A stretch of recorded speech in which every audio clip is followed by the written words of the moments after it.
Welcome, Taurus. Thank you for joining me for your monthly forecast for April for the Sun or the Ascendant. If you've yet to subscribe to my channel, I would be grateful if you did so now.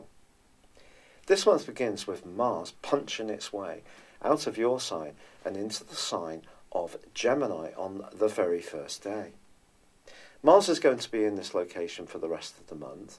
It does get into a testing square with Neptune in the last week, which will require a little bit of care. But I'll tell you more about that in this forecast later. But I think what Mars is saying to you is that you have a reputation for enjoying the good things in life. And Mars in this part of your solar horoscope can certainly prime up your desire to enjoy good food, good wine, intimacy, and just a bit of luxury here and then. So pamper yourself at some point this month, Taurus. But also as this month begins, of course, the Sun is in the sign of Aries, which for you, on the face of it, is a time of reflection. This is boosted more by the new moon in Aries on the 5th. This backdrop suggests that you may want to just have some moments of time to yourself. But ironically, because both your ruler Venus and Mercury are broadly together in the part of your horoscope to do with sociability, I don't think that you will be entirely sitting back and having a total amount of time to yourself. Also, Saturn, the planet of structure, is also combining with Pluto, the planet of power and transformation. This is hugely important. If you're somebody who is pretty typical as a Taurus and does like the things that are well established in your life, they give you a sense of permanence and security, this combination could push you to tear some things up and be much more experimental. You see, the way that Pluto works is that even though it may be transmitting the message to you that change might be a good thing for you to consider, if you're flatly refusing to engage with it, Pluto could have a habit of actually making those changes come about in a more reactive way. Now, I've experienced this in my own life many times. So one of the smart things to do with Pluto is actually think, well, look, maybe there are some things that I'm holding on to that are no longer serving my greater purpose. By recognizing what those things are, we have an opportunity to grow. And new energy can really flow in for you this month in the most wonderful of ways. Not least, of course, because the Sun is going to be returning to your sign on the 20th, but it's going to be joining up for 6 days with Uranus, which is newly back in your sign from the 6th of March last month.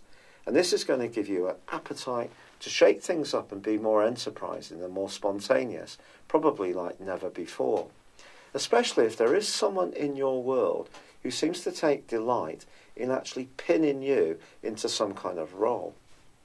Now, of course, life isn't all about what we get.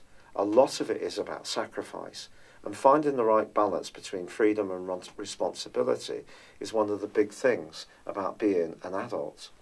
But I think if your responsibilities have been too great, or someone's not been giving you the chance to shine in your own right, especially around higher education, or about a travel, or knowledge, or you're stuck in a job that's very humdrum, and it's really not giving you much sense of fulfillment, the combination of the Sun from the 20th with Uranus will surely give you a much greater desire to just live in the moment.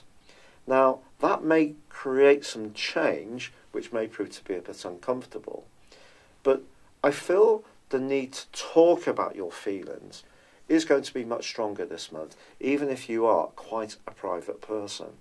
And the reason for this, Taurus, is that the North Node, the point of destiny, which is in Cancer now, is reversing backwards because it inverts, whereas all the other planets move forwards, and it's in opposition with Pluto broadly all this month. Therefore, your thinking, your ideas, and your conversations with others can take on a fated quality. It could mean that you're going to find yourself really enthusiastic about a new way of living or thinking. This could be about your approach to health. It could be about your approach to spirituality. In fact, it doesn't really matter what it is from my perspective, because it's what matters to you that's so important. And with your ruler Venus broadly combining with Mercury in the first 2 weeks of this month, there's going to be plenty of opportunities to share ideas and to spark off others in a very upbeat, enlivening and helpful way. Now, it is true that Mercury is going to be in a right angle with Jupiter. Now, Jupiter is in the part of your horoscope to do with your resources. So anything to do with the things you share with others, business, long-term financial planning, do come under the astral microscope at the end of week 2. Don't get too carried away if you're feeling idealistic about a new business idea. And it has to be said that Jupiter from the 10th goes into a retrograde, which will last for 4 months until the 11th of August. Because of that, I think if you are considering being a bit more daring, if it does come down to bricks and mortar or hard cash, do proceed with a bit more caution. Make sure that your sources of information are reliable. Now, there is, on the 16th, another key event, because Mercury emerges from shadow. When it began its retrograde last month, it was at 29 degrees Pisces. Ironically, it gets back to that point, and then the next day moves into Aries. So, for the last 10 days of this month, with Venus also moving your ruler on the 21st into your 12th house, joining up with Mercury, I think it's possible that in this last 10-day period, you may get that need to have a little bit more reflection, or at least think deeply about what you want to achieve, that perhaps you might have got ordinarily in most years at the start of this month. It is going to come much more on this delayed basis. There's also a full moon, which occurs on the 19th. Now, this occurs right at the end of the sun's journey through the sign of Aries. And of course, it occurs in Libra. It's its opposite sign. So for you, there could be an issue around your work or your sense of fulfillment that's draining you out a little bit. And that may be where the revolutionary combination between Saturn and Pluto is going to be having the greatest effect. But then the sun moves into your sign on the 20th. This is really, really encouraging, along with that alliance with Uranus. It really is a lovely opportunity for you, Taurus, to redefine the person you want to be now. Have you ever gone through a situation where you've aimed for a particular target, you get to that target, and then you realise that's not necessarily just the thing you want any longer, because you've changed between setting the goals or the aspiration for that target and the finishing point. And I feel that that could happen for you at the end of this month. And that's why the square between Mars and Neptune, which occurs in the last week, is really so profound. Because as much as you may yearn for a particular material asset, new car, new kitchen, new conservatory, new home, luxury holiday, it might not necessarily fulfill you in the way you want, because I think you're thinking much more deeply, in a much more spiritual way, about your whole existence as this month truly comes to an end. If you've never had your personal horoscope produced, why not let me do it for you? This goes way beyond your zodiac sign and will gift you huge insights into your ability to grow as a person, to fulfill your promise, but also understand the niggles that may occur in rather a patterned and formulaic way in your situation. We all have them, me too. If you buy your character analysis, I'll also provide your 12-month personal horoscope forecast for a 30% discount. But this is very different from what's generally out there, because I'm using directions. Directions take your natal chart from the day you were born and advance them for 1 degree of every year of your life. Now, by the time these directions move forwards, they're interacting with your natal planets and also with the transiting planets. It's been shown in a very detailed astrological survey that directions are the most accurate form of prediction.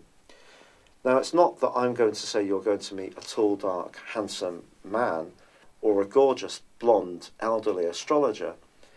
But what I will say is it will give you a lot more information to guide your moves. But for now, It's been a real pleasure being with you. I'd love it if you would like or comment. Good luck and goodbye for now. Hello, thank you so much for watching my video. I'd love you to join me at my Horoscope Ace app. You can find this at www.horoscope-ace.com. You can use it through Android, iOS, Apple or Facebook. Check out your ascendant or your moon sign or download your free birth chart. There's all your favourite videos, plus there are daily, weekly, monthly and yearly horoscopes for general, love, Chinese and Indian astrology. If your passion is tarot, there's my brilliant 3-card money or love tarot readings too. And it's all there at www.horoscope-ace.com. Thank you.